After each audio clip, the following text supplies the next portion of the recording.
Right now at noon, Gypsy Rose Blanchard has been released from prison 7 years after pleading guilty to the death of her mother.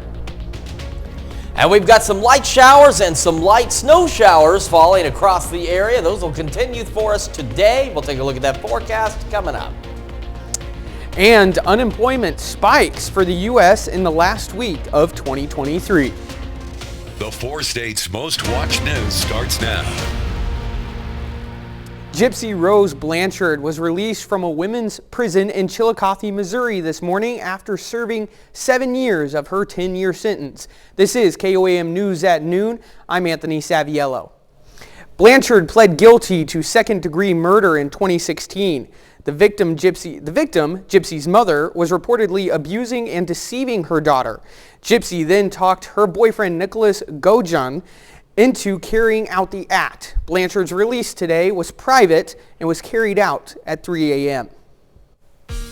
And we've got ourselves some snow flurries around the area, some snow showers out there as well, and even a little light drizzle. It's the Skywatch Storm Tracker. There's some of those snow showers out there, and as you can see, some of that transitioning into some rain across the area, at least some light showers around there. You can see where that mix is as well, the purples and the pinks on there. We headed a little further down to the south. Initially some light snow, transitioning into some light rain, heading into the Monette area as well this morning.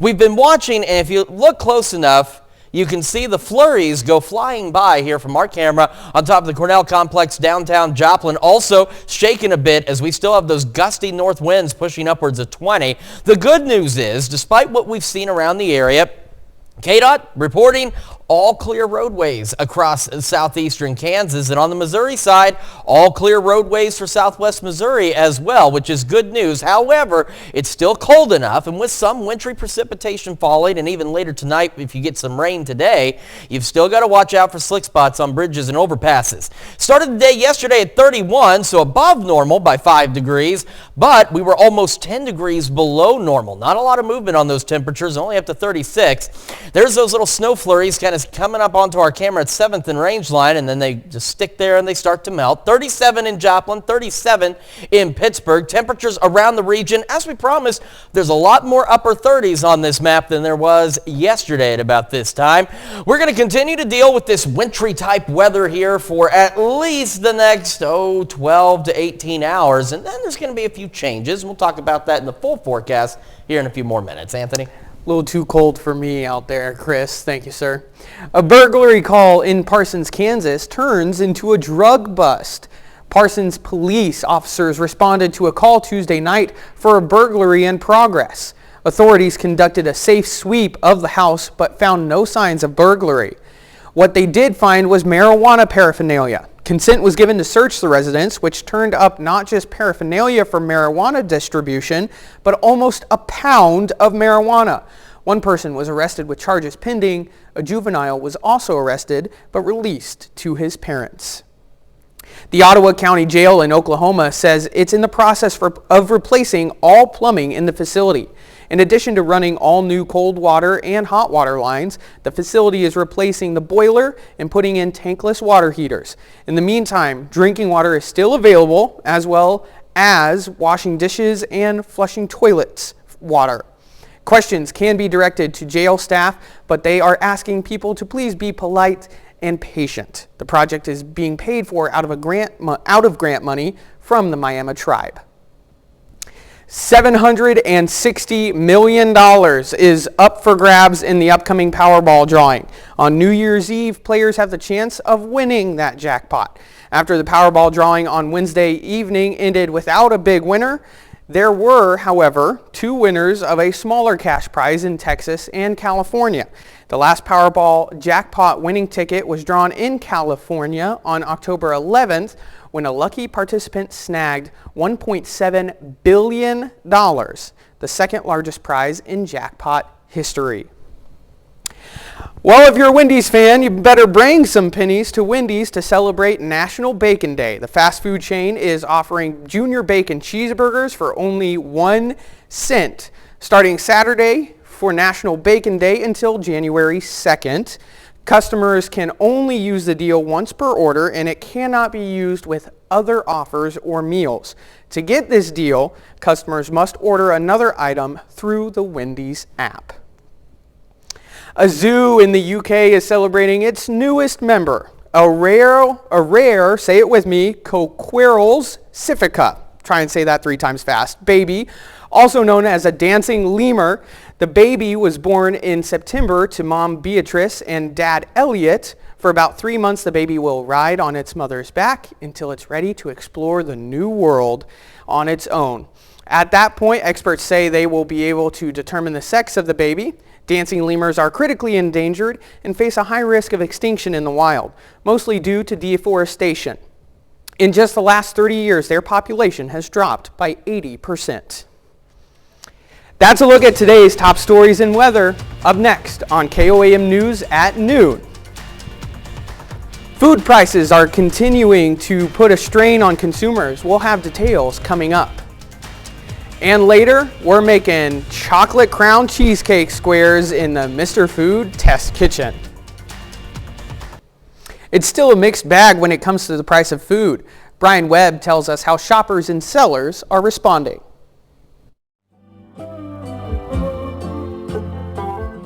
This is the Uptown Farmers Market buzzing on a Wednesday morning. Soft music, sunshine, and food from bagels to beets, along with a dash of hope that prices are starting to soften. I haven't noticed a ton of it coming down just yet, but super excited if that's the fact. Yeah. I've been traveling for a while, and I've noticed I forgot how cheap grocery shopping can be In other countries. Food prices are in limbo. Many staples like eggs, milk, and chicken are down. At the same time, overall food prices are up 2.9% since November of last year, according to the Bureau of Labor Statistics. And some shoppers have picked up a few new habits along the way, to save a buck or two. I definitely cut coupons on my app at home. So we're from Michigan and we cut coupons that way. So if I find bacon at a reasonable price, I stock up on that and freeze it. The inflation rate hit 8% in 2022, and since then businesses have had to tap dance to keep customers happy while covering costs. I'll just offer more options, more of a variety. That way everyone can buy something. Last couple of years you had to go up a little bit, but it hasn't come down enough to where we can bring them down. Selling food and drinks can be dicey because consumers are always tuned into prices, even at a farmer's market on a Wednesday morning. It's not just markets and grocery stores where food prices are higher. According to the Bureau of Labor Statistics, the price of food at restaurants rose more than 5% in November, year over year. Although prices were higher, the November number was the 8th straight month of decelerating growth. The Labor Department releasing the final weekly jobs claim of the year this morning, showing more Americans applied for unemployment benefits last week. The Labor Department reported jobless claims rose to 218,000 for the week ending December 23rd. That's an increase of 12,000 from the previous week. Weekly unemployment claims are a good indication of layoffs across the country. They are still up from their pandemic lows, but remain subdued as employers continue to hold on to workers and interest rates remain high. Mexican immigration officials begin clearing tents on the banks of the Rio Grande River as U.S. officials met with Mexico's president about the border crisis. Crossings have reached record levels as Michael George explains. U.S. cities are struggling to manage the influx of people needing shelter and food. As thousands of migrants trek northward, U.S. officials say they're working with Mexico to limit the number of people trying to cross the border. Secretary of State Antony Blinken and Homeland Security Secretary Alejandro Mayorkas met with counterparts Wednesday in Mexico City. Afterwards, a U.S. official said progress is being made. The meetings come after more than 500,000 migrants crossed the dangerous Darien Gap jungle into Central America this year, double from last year, most fleeing crime, poverty, and conflict. We want help, says this mother from Venezuela, and an education for our children. The U.S. Border Patrol says this month alone, officers on the southern border apprehended as many as 10,000 people a day. Border cities are bearing the brunt of the crisis, and Texas Governor Greg Abbott has been busing thousands to Democrat-led cities. Officials say more than 150,000 migrants have arrived in New York City this year. The city is housing and feeding about 70,000 at tent cities and hotels like this one in Midtown Manhattan. The federal government must take responsibility and lead on this humanitarian crisis. Wednesday, the mayors of New York, Chicago, and Denver met to discuss how to manage the crisis. New York City's mayor is now requiring bus companies give 32-hour notice before coming to the city and imposing limits on where and when migrants can be dropped off. Michael George, CBS News, New York. Still to come on KOAM News at Noon, Mr. Food. With Christmas behind us, it's time to start thinking about what to serve as we welcome in the new year. And we've got a dessert that you're gonna love.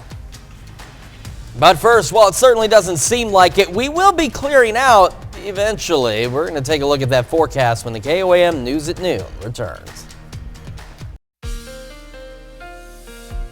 Welcome back to the KOAM News at Noon. So we've had some snow showers, we've had some rain showers, and the Skywatch Storm Tracker is probably just going, what in the world are you all doing out there? Because boy, it's got a lot to show us. Let's take a look at it. You can see we've got some light snow showers in southeast Kansas, as well as some light rain and that wintry mix in that pink. We've got some light snow showers entering into northeastern Oklahoma and some light rain around the Monette area. So we're starting up here where initially we did have a pretty good batch of light snow showers going across the area. Butler, Osceola, El Dorado Springs, Nevada. I'm getting all caught up here. Shelton, Stockton, all of this area, even into southeast Kansas, Mountain City, Fort Scott. It's now kind of broken up, and we have a few of those snow showers still left around Chanute, Erie, Parsons, down to Oswego. Fredonia, Independence. Now the Skywatch Storm Tracker is showing rain, but it's also making the best interpretation of the data as it can. You may be seeing some light snow showers out there, and as we loop this, you can see that bigger batch. It tried to transition to rain, and then it just kind of fell apart, but we did get that rain transition down by the Monette area. All of this will continue as we head into the evening. Now, by about 6 o'clock, we're going to get a pause, and some of you may even see the stars and the moon for a little bit, but the clouds will very quickly return, bringing additional flurries and light snow showers and some drizzle as we go overnight into early tomorrow morning. And then after that, I told you we're going to clear out. We will. As we go into the afternoon on Friday, look out in southeast Kansas. You might see the sunshine a little bit. The rest of us will start to see it a little later in the day towards sunset, but we will start to see at least some clearer skies. As for right now, though, we've got this. Cloudy skies on the MoDOT camera, I-44 at Rangeline, looking back to the east. And as we take a look at our camera on the Cornell Complex, downtown Joplin, still have those gusty north winds, making it feel even colder, as if it needed to feel colder than what it is. And we've been watching, we've seen some flurries out there. We've even seen them sticking to our camera at 7th and Rangeline, and I'm taking a quick look. It looks like they may have let up for right now because I'm not seeing any new ones appearing. This is the KDOT camera on 69 just south of Pittsburgh. Now again, the good news is the roads are clear of snow, but they are getting a little bit wet. Any of these flurries that we're getting, or even the drizzle, of course, land on the roadways, making them wet, so do watch out for slick spots. Sitting at 37 in Joplin, feels like 29 with that north breeze at 13, of course, still occasionally gusting upwards of 20. 37 in Pittsburgh, feeling like 30, north breeze at 10. Humidity is up there. That's why we're getting the snow showers and the drizzle. 36 Iola and Parsons, 38 Chitopa, 37 Miami and Carthage and Lamar, 35 in Neosho, and of course with the breeze, we're all feeling considerably colder. As mentioned this morning, with the exception of Commerce and Bonita and Nowata, the majority of us hanging out into the upper 20s for those wind chills.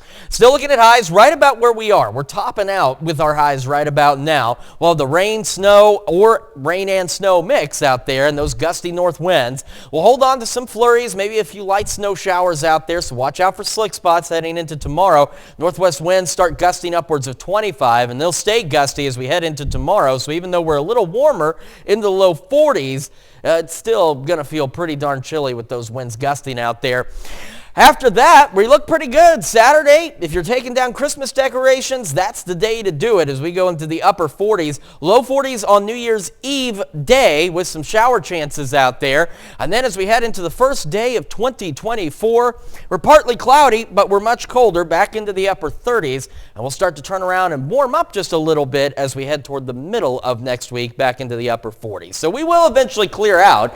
I know we need the moisture, but at the same time, in the winter, this dreary sky and all the cold, it's just no fun at all. A little miserable out there. It is. But it hasn't been miserable with you, Chris. It's been a lot of fun so far today. Absolutely.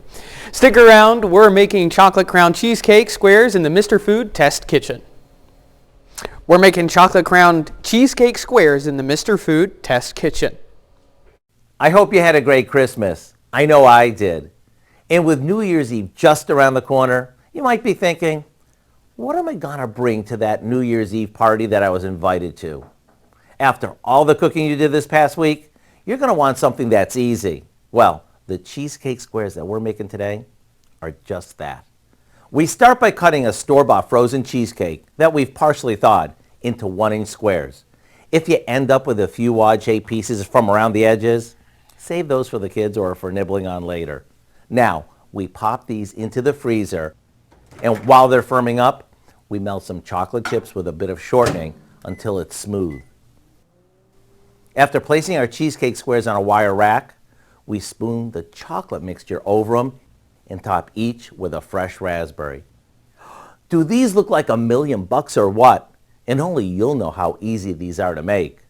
Whether you bring these to a New Year's Eve party or you serve them at home, they're sure to be a hit. To get the recipe for our chocolate crown cheesecake squares, simply visit our website.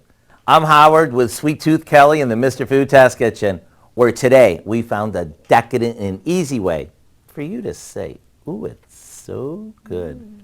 Good? Now here's a look at our for-state market prices.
All right, we've got ourselves those light snow showers and even a few light rain showers continuing through the afternoon, evening, overnight, and into early tomorrow morning before they finally clear out. Take down the Christmas decorations on Saturday. It's the best day out there. Partly cloudy, upper 40s, few showers New Year's Eve day. Colder on New Year's Day, and then we'll warm up again toward the middle of next week. And we got Dow Quick in the studio joining us, That's sir. right. I can talk about what's coming up today at 5. A lot of people are going to be looking for a new job in the new year, but a growing number of job seekers are falling victim to employment scams.